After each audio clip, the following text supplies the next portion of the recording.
Hello friend, this is Vihaan. HPSSC previous 10 year GK series को आगे बढ़ाते हुए आज के क्वेश्चंस डिस्कस करेंगे। पहला क्वेश्चन है, निम्नलिखित में से किस स्थल यानी कि साइट पर सबसे प्रभावशाली जल निकास व्यवस्था पाई गई है, यानी कि विच of the following sites has the most impressive drainage system. क्या ये मोहनजोदड़ो, धोलावीरा, बनावली या फिर हड़प्पा? जल्दी से देखिए इसका सही आंसर।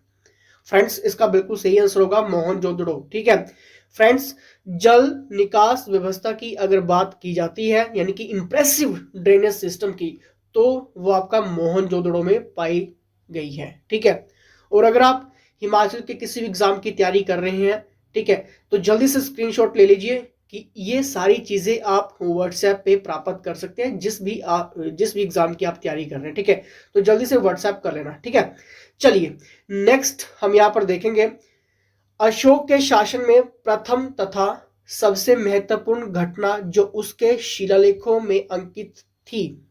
ठीक है, देखिए, the first and most important event of Ashoka's reign recorded in his inscriptions was. क्या ये his conversion to Buddhism, Kalinga war, concept of dharma, या फिर हिज अटेनिंग द थ्रोन? बताइए। उसका बौद्ध धर्म अंगीकार, कलिंग का युद्ध, धर्म की अवधारणा, या फिर राज्य अभिषेक? जल्दी से देखिए, जल्दी से। फ्रेंड्स, इसका सही आंसर होगा ऑप्शन ऑफ बी यानी कि कलिंग युद्ध। ठीक है फ्रेंड्स, अशोक के शासन में प्रथम तथा सबसे महत्वपूर्ण घटना जो उसके शिलालेखों में अंकित है वो आपका कलिंग का युद्ध ही है। ठीक है, और होप सो आपका आंसर बिल्कुल सही हुआ होगा। नेक्स्ट यहां पर देखेंगे, प्लिनी कौन थे? बताइए जल्दी से। क्या ये रोमन राइटर थे, ग्रीक राइटर थे, या फिर पर्थियन राइटर थे, या फिर चाइनीज राइटर थे? रोमन, यूनानी, पर्थियन, चीनी, कौन थे ये जो आपके प्लिनी थे? फ्रेंड्स, प्लिनी आपके कौन थे? आपके रोमन राइटर्स थे ये। ठीक है, नेक्स्ट हम यहां पर देखेंगे, नेक्स्ट क्वेश्चन है, in central India the Kushan rule was followed immediately by. मध्य भारत में कुषाण शासन का तुरंत पश्चात अनुगमन किसके द्वारा किया गया? क्या ये मुरुंदों द्वारा, कणब द्वारा, सातवाहनों द्वारा, या फिर गुप्त द्वारा? बताइए जल्दी से, साथ साथ में जरूर सोचा करें। ठीक है फ्रेंड्स, इसका सही आंसर होगा मुरुंदों द्वारा। फ्रेंड्स, मध्य भारत में कुषाण शासन का उसके पश्चात, ठीक है, अनुगमन किसके द्वारा किया गया था? मुरुंदों द्वारा ये किया गया था। ठीक है, जो इमीडिएट रूल किया गया था। ठीक है, in the central the Kushan rule was followed immediately by, किसके द्वारा? मुरुंदों द्वारा ये किया गया था। क्लियर। नेक्स्ट देखिए यहाँ पे, निम्नलिखित में से कौन सा सबसे पुराना निवास शैक्षणिक संस्थान था, यानी कि which is the one of the earliest residential come teaching institutions? बताइए। क्या ये नालंदा, विक्रमशिला, तक्षशिला, या फिर कांची? बताइए जल्दी से देखिए इसका सही आंसर। फ्रेंड्स, इसका सही आंसर होगा नालंदा। ठीक है, सबसे पुराना टीचिंग इंस्टीट्यूशंस आपको क्लियर ही होगा, नालंदा विश्वविद्यालय। क्लियर। नेक्स्ट देखेंगे यहाँ पे, और जल्दी से टेलीग्राम ज्वाइन कर लेना क्योंकि डेली के फ्री करंट अफेयर्स और इंपॉर्टेंट नोटिफिकेशन आपको टेलीग्राम पर मिलती हैं। पाल साम्राज्य का स्थापक कौन था? क्या ये रुहुमा था, ध्रुव था, धर्मपाल था, या फिर गोपाल था? जल्दी से बताइए, जल्दी से देखिए। फ्रेंड्स, पाल साम्राज्य का जो स्थापक था, ठीक है, जो फाउंडर था, वो आपका गोपाल। क्लियर।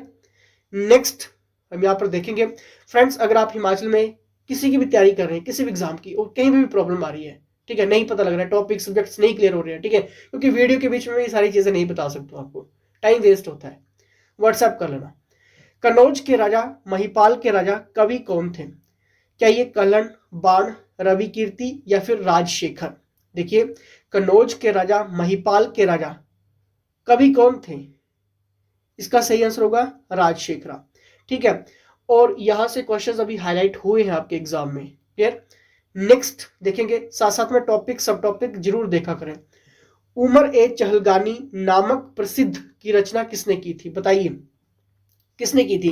क्या ये बलबन, इल्तुमिश, सिकंदर लोधी, या फिर आराम शाह? किसने की थी? जल्दी से देखिए। उमर ए चलगानी नामक परिषद की रचना किसने की थी? जल्दी से फ्रेंड्स, ये रचना करने वाले कौन थे? आपके इल्तुतमिश। ठीक है, नेक्स्ट देखिए यहाँ पे, अल बरूनी भारत कब आया था? कौन सी सेंचुरी में आया था? 9वीं सेंचुरी, 10वीं सेंचुरी, 11वीं सेंचुरी या फिर 12वीं सेंचुरी में कब आया था?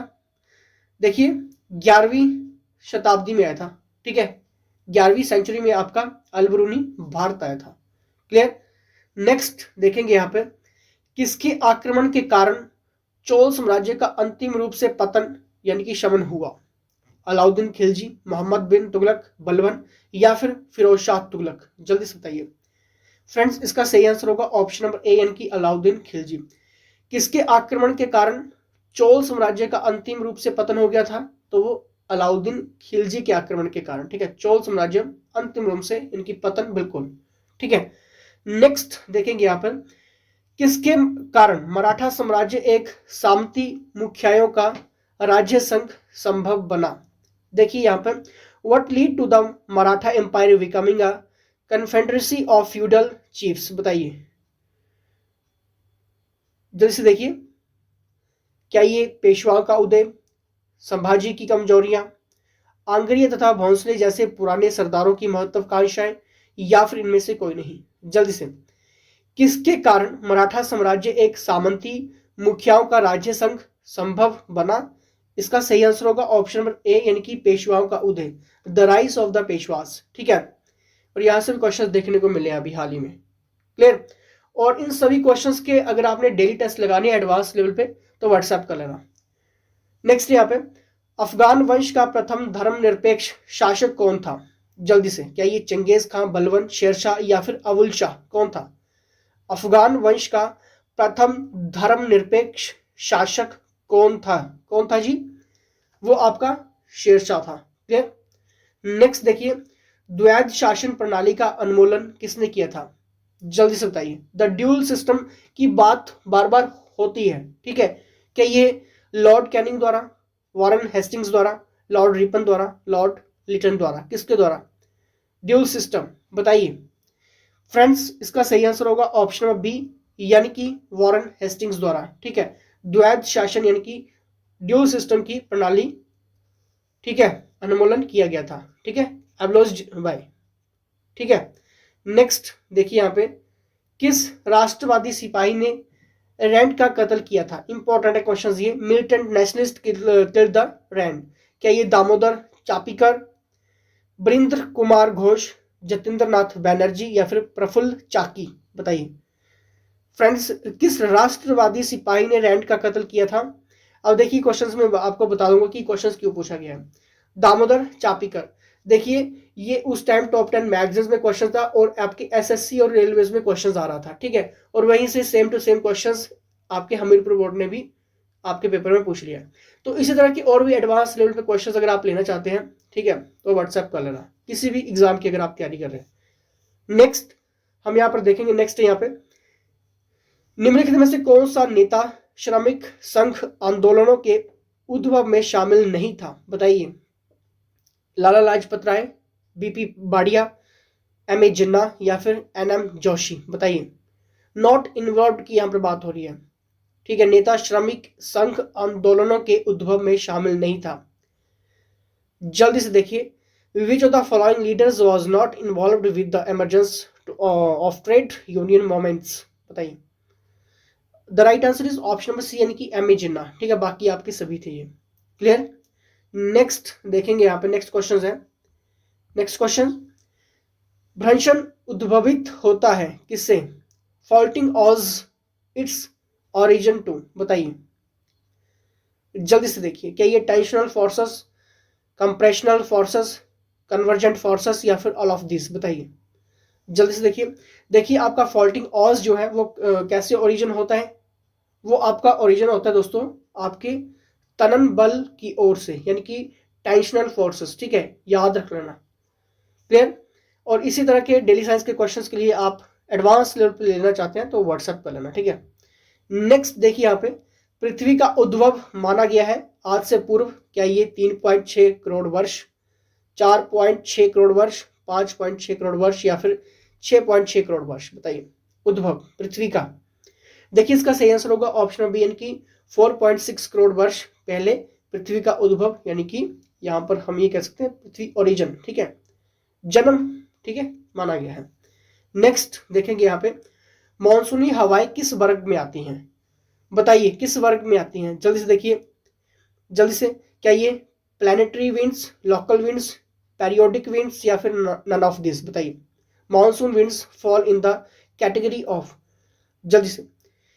इसका सही आंसर होगा ऑप्शन नंबर सी, यानी कि पेरियोडिक विंड्स, ठीक है, आवर्ती पतन। क्लियर?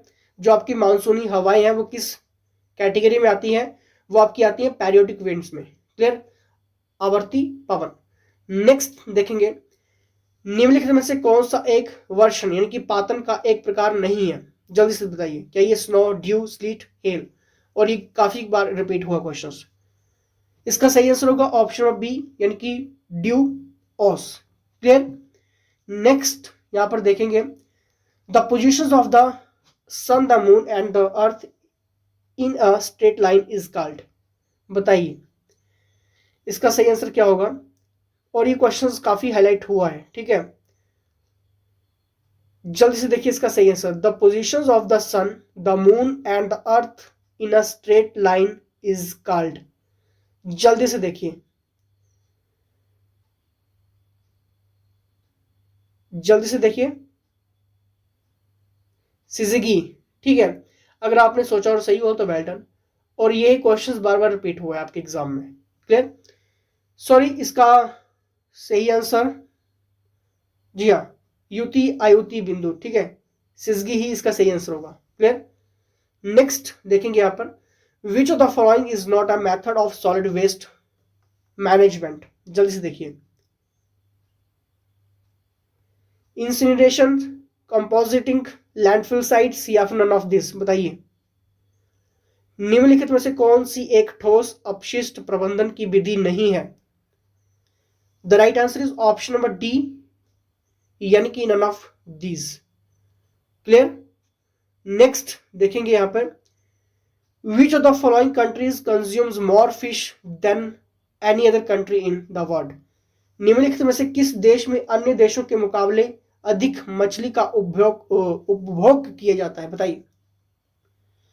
ऑप्शन नंबर डी, यानी कि जापान, ठीक है।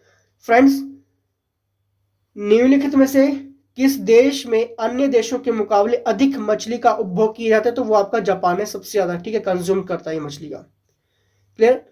नेक्स्ट देखिए, संपूर्ण डैश में मिश्र खेती पाई जाती है, मिक्स्ड कल्टीवेशन की यहां पर बात हो रही है, एशिया, यूरोप, अफ्रीका या फिर ऑस्ट्रेलिया?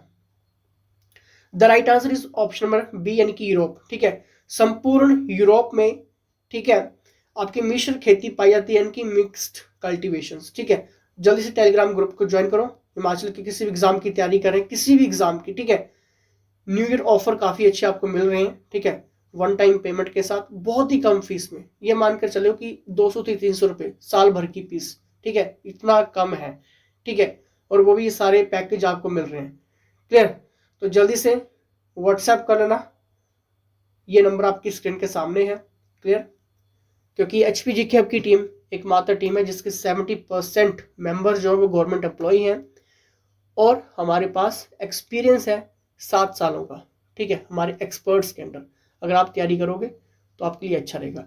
ये सारी की सारी जानकारी, ये सारी की सारी चीज़ें आप व्हाट्सएप पे ले सकते हैं, अप्रूव्ड है बिल्कुल, ठीक है। अगर आप हिमाचल के किसी भी एग्जाम की तैयारी कर रहे हैं, कहीं पे प्रॉब्लम आ रही है, सिंपली तब भी आप व्हाट्सएप कर लेना, ठीक है। तो जुड़े रहिए क्योंकि ये सीरीज आपके लिए इंपॉर्टेंट है। फिलहाल इसी के साथ जय हिंद,